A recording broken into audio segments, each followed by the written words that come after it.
as he sent the red orb flying in the direction of his friend and kept the other one trying to fight me. I divided up what was left of the heavy metal surrounding me in the air into two segments. One whirled into a wall projected in between the red orb and his currently captive friend.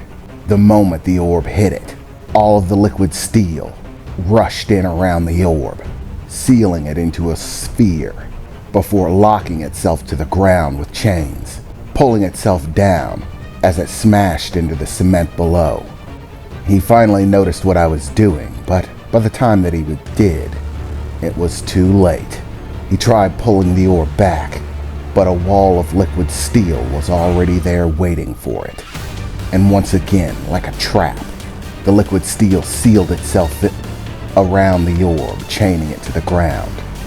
Small vibrations began to give themselves off from the orbs sealed to the ground as the red orbs inside attempted to fight their way out. To no avail. They didn't have enough force saved up. Nowhere close to what would be necessary to actually break through. As I turned to look at Rebound, having a panicky expression on his face, beginning to try to back away slowly, gritting his teeth, knowing that, well, he was screwed. "Well, looks like it's just you and me," I exclaimed as I brought all of the remaining liquid steel, taking what I could spare from the spheres that had his orbs bound to the ground. "Looks like it's a game over, buddy. I don't really like your chances in this fight," I said as I began to walk towards him, liquid steel swirling around my form as I took slow, methodical steps in his direction, his nervousness growing by the moment, before a voice called out from nearby. "That's enough of that. What a freaking waste. I can't believe I thought you losers might actually be able to do it. You were looking so good there for a minute," the guy who projected shields said. "You can hold your little attacks, heavy metal. The fight's over," he exclaimed as Rebound looked back at him. "What? You heard me. This is pointless. At this point, you don't even have any means of attack. You can't win a fight on defense alone. And with that liquid metal working for him, your chances are slim, if even that. You lost. Just accept it. Your turn's over. It's time to move on."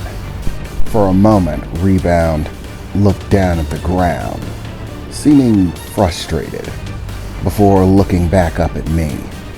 "Fine. I suppose it's no real loss. After all, I still get to keep my symbiote.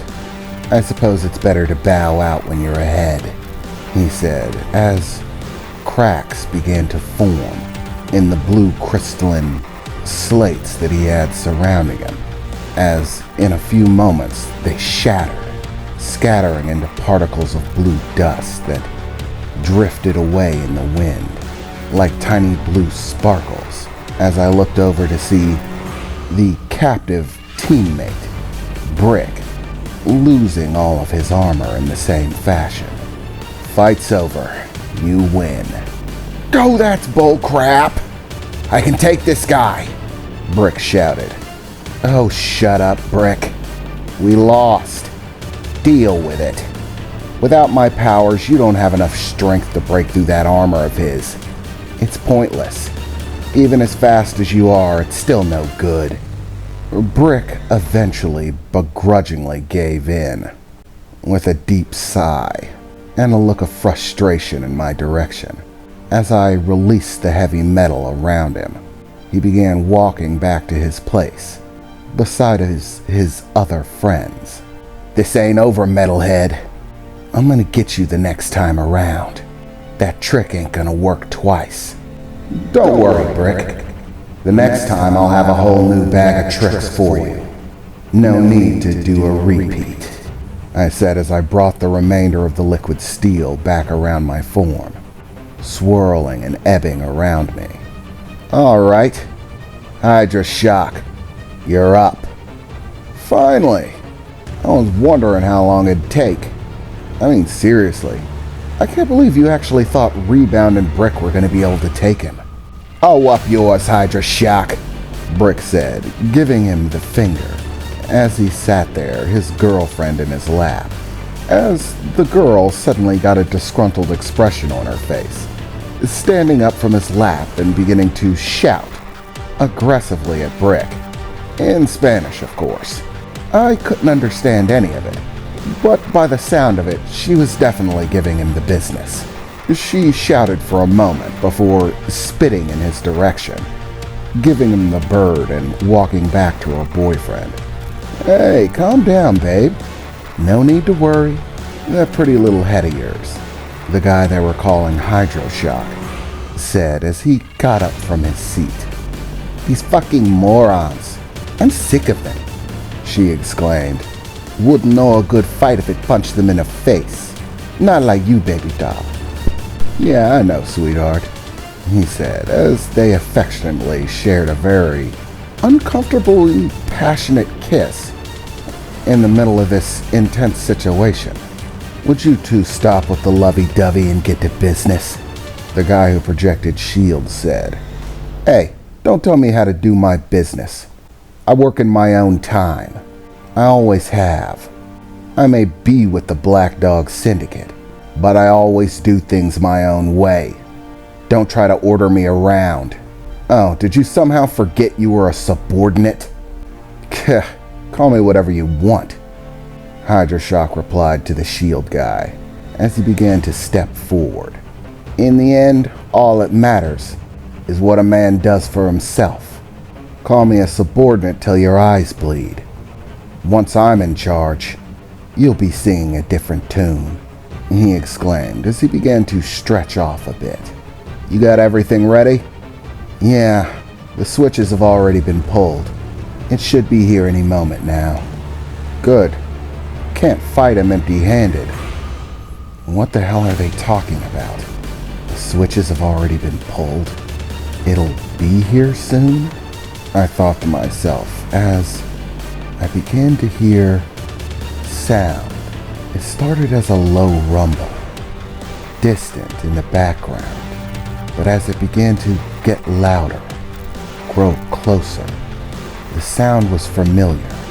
It was the sound of running water, lots of it, as I look back in the distance to see a flood of water rushing across the bottom of this canal, much more than was already here. Not enough to fill it by any measure, but more than enough to bring the water level up to about knee-deep. As it rushed through, everybody braced themselves for a moment as the water began rushing past, the initial wave being a bit bracing, but settling afterwards. Good. It appears my weaponry has arrived. There's no need to hide it. My abilities work by telepathically manipulating water. However, I don't just make the stuff. It has to be around.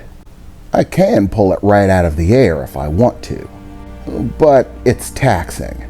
It's much easier when there's present, available, and plentiful water about. Wow, aren't you just the honest bugger? What, am I supposed to give you bonus points? Don't be ridiculous, he replied with a smile. Despite the fact that this guy was a criminal, he seemed to have a fairly pleasant disposition. He seemed friendly, despite his girlfriend's temperament. If I actually met him anywhere else, I'd assume that he was just a regular guy. And true enough, he dressed a bit thuggish, but I suppose it was more of a style thing. So, why are you being so upfront about your abilities? I find secrets tiresome. It's better when things are out in the open. So, there are a few things I want you to understand before we get down to it. First of all, I don't give a crap about reputation. Whether you think I'm a criminal or not doesn't really matter, because long before I consider myself a criminal, I consider myself a man. A man does what he has to. He deals with the cards that he's dealt, And no matter the circumstances, a man abides his own will. He doesn't allow himself to be controlled by others. I'm not some puppet doing this because I was casted down in order. And I don't want you to think of this as a fight between a hero and a criminal, even if that's what you want to technically say it is. To me, this is a fight between two men. Truth be told, since I got these abilities, I haven't lost a single fight. All of the other symbiotes that I've gone head to head with have all been pushovers. Easy wins. And I'm sick of it. A man can't grow without challenges. He needs to face those challenges and overcome them in order to grow. Just like a man can't live without dreams. A man with no dream is the same as a corpse. Lacks purpose.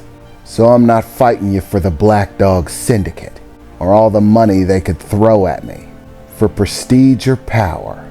I'm fighting you because I want to grow stronger as a man. It's an old concept, one that few people believe in anymore. But this is about honor.